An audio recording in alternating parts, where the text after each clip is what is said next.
Smalāku cilts, tunkais pilts, papaidnieks vispaigais mums netāma pēc. Sādam tik solīgas pēc, nāvīties esam uzlūk. Tas ir Gunārs Tilaks. Iesauku viņam bija Jaktverbanda, viņš ir 13. bataljona štaba priekšnieks, kas ir cīnījies ar sarkaniem partizāņiem, kā jauns puika vēl kara laikā. Un, lai vispār mums būtu, zinām, pārmantojamība, mēs esam uzšuvuši viņam cepuru precīzi pēc leģiona cepures piegriesnes. Un šādas cepures bija tātad tikai 2 bataljoniem, Jūrmals 18. un pirmajam tam slānim 13. bataljonā. 13. bataljons dibinājās uz LNNK bāzi. Faktiski no tiem cilvēkiem, kurus mēs iepazīmies barikādē, no tiem taču arī veidojās bataljons. Gunāra Kandi mēs kopā bijām. Mēs pat braucām tikties ar Lietuvas aizsardzības ministru Audrijus Bitkevičus 13. februārī 91. gadā pēc barikādēm un organizējām pašu bruņotu savu cilvēku vešanu uz Lietuvas parlamentu iekšpusē apmācīt par kaujas grupu komandieriem. Man ir 2 pulkaži, kurus es vedu uz turieni. No nekā jau nekas neradās. Nevarēja iedomāties, ka varētu būt kāds zemesargs, kas nav piedalījies barikādēs. Tas vienkārši barikādēs piedalījās visi kustēt spējīgie un Latviju mīlošie cilvēki. Izrādās, ka viņi ir bezgalīgs daudzums. Un katrs centās darīt, ko viņš var, kādā veidā kaut ko palīdzēt, kaut vai kafiju uzvārīt vai malku atvest. Ar 13. bataljonu mēs arī aizbraucām pirmoreiz robežu aizslēgt. Un tas notika 92. gada 18. martā. Mēs aizbraucām slēgt robežu, un faktiski mums gandrīz vai nekā nebija. Mums patronas bija 3 patronas katrā automātā, vairāk mums nebija. Zābaki mums melnie, ir Daniela melna zābaki, ir, ja? Jo pārējiem es tev zābaks dabūju, bet tagad kas ir. Tu iztiksi ar šiem zābakiem, kas tev ir, tie nav sliktāki šitie, ja? Es jau nedabūju zābakus, iedēju man 5 zābakus un es sadalīju visus vīriem. Jā, es pats dabūšu kaut kur melnam aizņemšos un kā. Bet visiem jābūt ar melnos zābakos, formai, kreklam tātad melnam, jostai ir jābūt bez ieroča.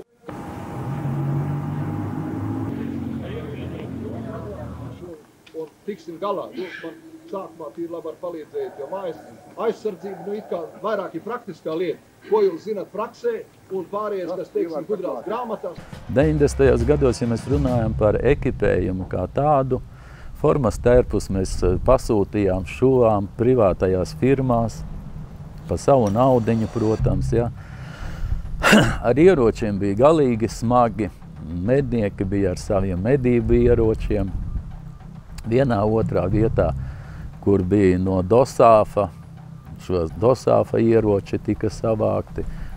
Kaut kas tika no kara komisariātiem, ja, kur bija kaut kādi ieroči. Tātad bija sākumā praktiski uz vadu kādi 2 Kalašņikova automāti, ja, pistoles.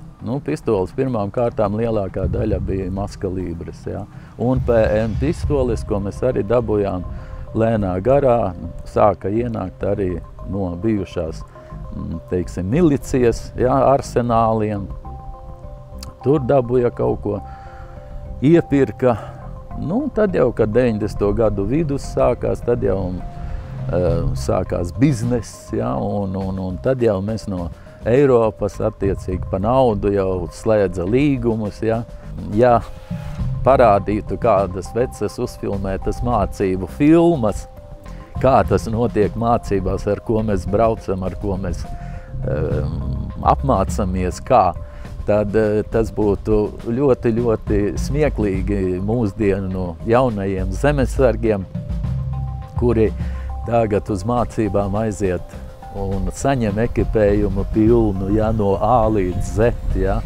Visādi nakts redzamības un rācijas, un tas ir sakaru līdzekļi katram, forma tur siltā, augstā, slapjā, sausā, ja, zeķītes tāda, zābaki šitādi. Mums tā nekā nebija. Mums kas bija mājās, to mēs vilkām, ar to mēs arī gājām. karavīrus gaidīdam, karavīri zobentiņus uz akmeņa tecināja. Hei, hei, uz akmeņa tecināja, iztrīnuši zobentiņus krustam lika zveredami. Hei, hei, krustam lika zveredam. Un atgriežoties pie 90. gadiem, tur jau arī tas sākās, kad visi tie cilvēki, pareizāk sakot, gan jaunieši, gan tur jau bija diezgan pieauguši vīri, ja, nāca, viņiem bija šī motivācija, viņi gribēja aizstāvēt un redzēja, ka viņi var aizstāvēt, jo cita spēka jau nebija. Jo tajos laikos jau tikai bija vienīgā zemesardze, ja. Un tie bija cilvēki, kas varēja nodrošināt kārtību un aizstāvēt savu valsti vajadzības gadījumā. Šī gan pirmā bilde, gan otrā bilde ir Ziedonis Zeibolds. Tas ir tas, kas ar rokas piedzina Latviju robežsargas bruņotai mašīnai aizmugurē un ar granātu izsliec nokārtu izvalkot. Šīs abas bildes ir nepārtraukt Krievu dedzināja mežus Rīgas apkārtnē. Un visu vasaru vienos dūmos, naktīs un dienās mēs nepārtraukt dzēsam. Jāsāk ar to praktiski, kas tad bija zemesardze un kāpēc viņi izveidojās. Šie, teiksim, kā varētu pateikt, šie elementi, kas bija nelabvēlīgi cilvēkiem, ja, kas nodarbojās ar reketu, ar laupīšanu, ar izspiešanu, ar kaut kādām zādzībām, viņi juta šo mūsu spēku, mūsu operatīvitāti, ja, ka mēs jebkurā laikā, dienā, naktī varējām nodrošināt momentāli veselu vienību ar bruņotu cilvēku. Ja? Tas bija. Un to redzēja, un tas bija spēks. Viņš ir zemesardzē iestājies savas pārliecības pēc. Ne labuma meklēšana, ja? Nevis, lai viņš iegūtu kaut kādu materiālo vērtību, ja? Bet viņš ir savas pārliecības pēc. Un viņš ies un kritīs un cīnīsies par savu pārliecību, par savu tautu, par savu zemi. Nevis, lai viņš iegūtu tur kaut kādu labumu. Un šī ir būtiska atšķirība starp zemesardzi un citām struktūrām, kad zemesardzi nevar iznīcināt un kaut kā, teiksim, iespaidot, ja, lai šis zemesargs mainītu savu viedokli. Tas ir spēks, kas būs šeit Latvijā, un viņš vienmēr cīnīsies par savu tautu un savu zemi. Zemesardze un tieši 13. bataljonu, manuprāt, raksturo spēcīgu motivāciju. Spēcīga motivācija valsts aizsardzībā un šīs te kārtības nodrošināšanā. Un, manuprāt, šī motivācija ir ļoti liela motivācija, kas vada zemesargus. Kas vada zemesargus tieši gan mācību, gan kaujas uzdevumu izpildē. Noteikti 13. bataljonu kodolu veido arī mūsu zemesargu veterāni, kuri mums ir pārstāvēti, kur ir bijušie zemesargi tieši arī no 13. bataljona. Mūsu veterānus mēs aicinām tieši uz jauno zemesargu zvērestu, lai viņi piedalās, jo tieši tur veterāni nodod savus vēlējumus jauniem zemesargiem, un, manuprāt, jaunie zemesargi redz, kad arī vecāka gadagājuma cilvēki vēl joprojām uzvalka formu un ir patrioti. Nekalpo spēkus, veselību un dzīvību! Sargāt Latvijas valsti un tās neatkarību! Sargāt Latvijas valsti un tās neatkarību! Mēs 13. bataljons sevi dēvējam par Labākrastu bataljonu. Ar Labākrastu mēs saprotam tieši Rīgas labo krastu, jo mūsu atbildības rajons ir Rīgas labais krasts, kurš sevi ietver Mežciem, Purciem, Juglu, Teiku un citas Labākrasta rajonas. Mums pievienojās galvenokārt zemesargi no šīs Rīgas puses, tā skaitā no Rīgas centra dzīvojošiem. Ar ko mēs varbūt atšķiramies no citiem? Es gribētu teikt, ka mēs jau sākam specializēties uz mūsu atbildības rajonu, kas ir noteikti apdzīvotas vietas. Tātad lielāku uzsvaru noteikti liekot uz mācībām apdzīvotā vietā, trenējot tieši kauju apdzīvotā vietā. Mūsdienu zemesargam es gribētu uzsvērt, ka mēs jau piedāvājam pirmām kārtām iemācīties, kā pašam izdzīvot, kā savākties krīzes situācijā, varbūt arī liekam viņam aizdomāties, kas krīzes situācijā ir nepieciešams viņam un viņa ģimenei. Es arī izmantoju šo kā iespēju izrauties no ikdienas ritma un pārkāpt pāri savai komforta zonai. Tas laikam skaitītos zem disciplīnas. Varbūt tomēr šitā un varbūt tomēr to, un es to varbūt pateikšu, lai kāds cits to izdara. Ja tev pasaka, ka tev tas ir jādara, tu saproti, ka tev tas ir jādara, un tu vienkārši mauc. Šis te profesiju spektrs, tāpat kā visos bruņotos spēkos, mums ir ļoti liels.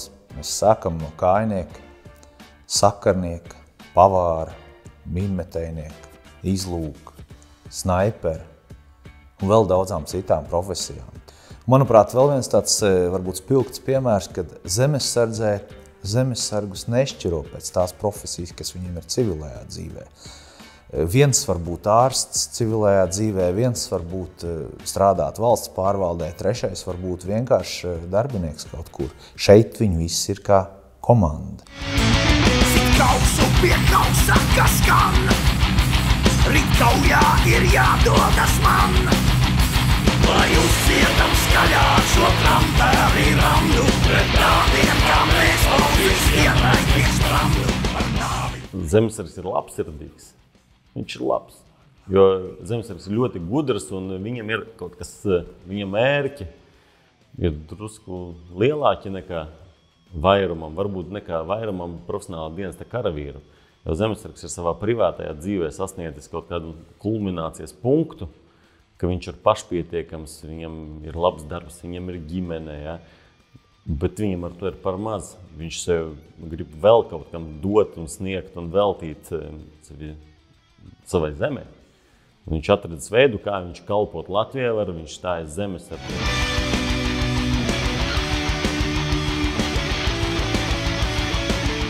Šodienas zemesargs, es teiktu, ka tas ir tieši tas pats no viena skatījuma, jo tu vienkārši gribi būt gatavs aizstāvēt savu valsti.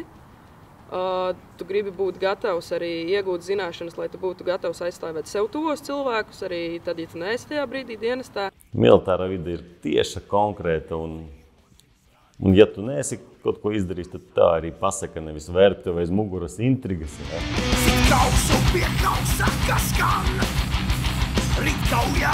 Mums ir tāds termins širmaviks, rusicisms, ja?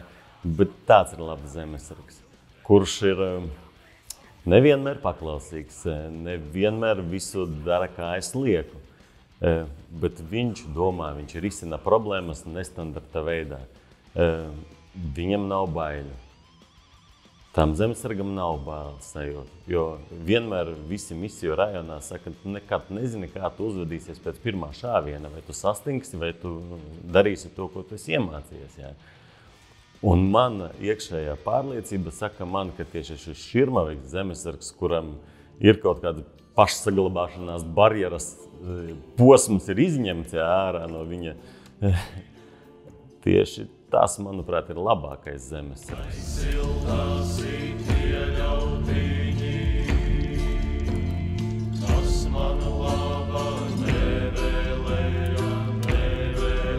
Es atnācu un daudzi biedri atnāca uz dienestu. Tas bija tas mirklis, kad likās, ka karadarbība varētu sākties arī Latvijas valsts teritorijā. Un es sēdēju un domāju ar biedriem, draugiem, ko mēs darīsim tajā mirklī. Kas mūs aizstāvēs? Kaimiņš, kurš tāds pats kā es esmu Latvijas armijā. Jā, viņi maksā, viss ir kārtībā, bet pa lielam tu atdod savu likteni, savas ģimenes likteni svešās rokās. Un tu esi vīrietis spēka gados, jauns, tu gaidīsi, kamēr tevi kā suni grāmalā nogriezīs un skatoties, kā tavu ģimeni izvaroja. Un tas bija tāds mirklis, kad bija tā svarīga izšķiršanās, tad es arī uzsāku savu dienestu. Un es arī mēģinu tā arī līdz šim brīdim dzīvot. Jā. Kas to tika, kas skanēja, kas zemīti tricināja. Mani padotie, mani zemesargi dara tikai to, ko es pats varu izdarīt. Ja es to nevaru izdarīt vai to nevarētu izdarīt, viņi vairs uz tā viņi apstātos. Ja. Otrakārt, man ir atmiņa un smadzenes. Ja. Es pats atceros, esot zemesarga statusā, kas ir kā, cik ir grūti, kādas ir tavas sajūtas, ko tu ienācis svešā vidē, tu neko nesaproti, ko no tevis prasa. Tava fiziskā kondīcija var būt ļoti dažāda. Es pats atceros sevi, savus biedrus. Un tāpēc tā ir empātija pret zemesargu, ka viņš dara, es zinu, ko viņš jūt, jā. Es pats tam esmu kādreiz gājis cauri. Un man bija ļoti labi instruktori, ka ja es pats jūtu, ka es vairākas reizes ejot atlasi, ka es salūzīšu, ka es to nevaru izturēt, man tas vispār nav vajadzīgs, jā.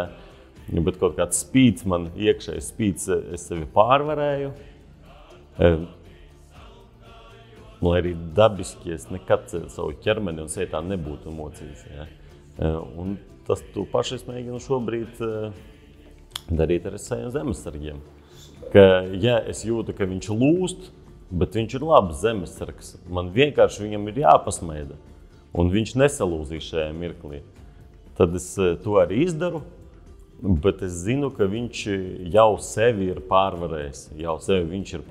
Man vienkārši vajag viņam palīdzēt neizkrist ārā, kaut kādās nebūtiskās mazās lietās, viņu vienkārši stiprināt, jā. Jo viņš galvenais ir cīnīties ar sevi. Lielākie ienaidnieki mēs esam paši sev. Es izdzīvoju mežā pārsteidzoši, tas īstais, laikam, atbilde. Jo mani pašu tas pārsteidza, visiem tas ir šoks. Lielākoties visiem, kas iestājas, tas ir šoks. Kā jūs izdzīvot mežā? Ir ziema.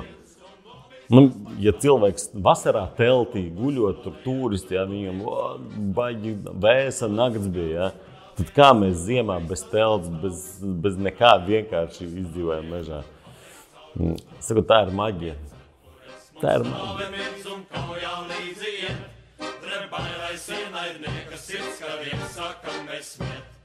Par īstu zemesargu mēs piedzimstam. Pēc tam zemesardzē mēs ievirzam tevi tur, kur vajag, bet ne tikai zemesargu. Ja tu esi latvietis, dzimis Latvijā, pareizie gēni, pareizi asinsbalsts, tu jau esi karavīrs. 13. kājnieku bataljons ir slavens ar saviem darbiem no 90. gadiem, ar labiem darbiem. 13. kājnieku bataljons kopš atjaunošanas strauji aug. Mēs esam ieņēmuši savu vietu 1. Rīgas brigādē, nostabilizējušies.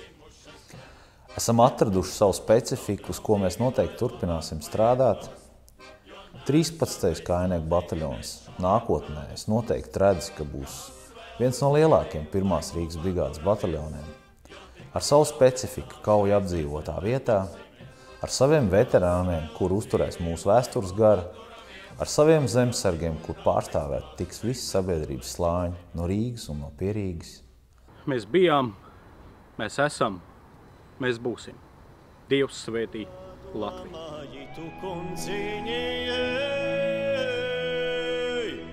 Uz zobena atspiediesi, uz zobena atspiediesi.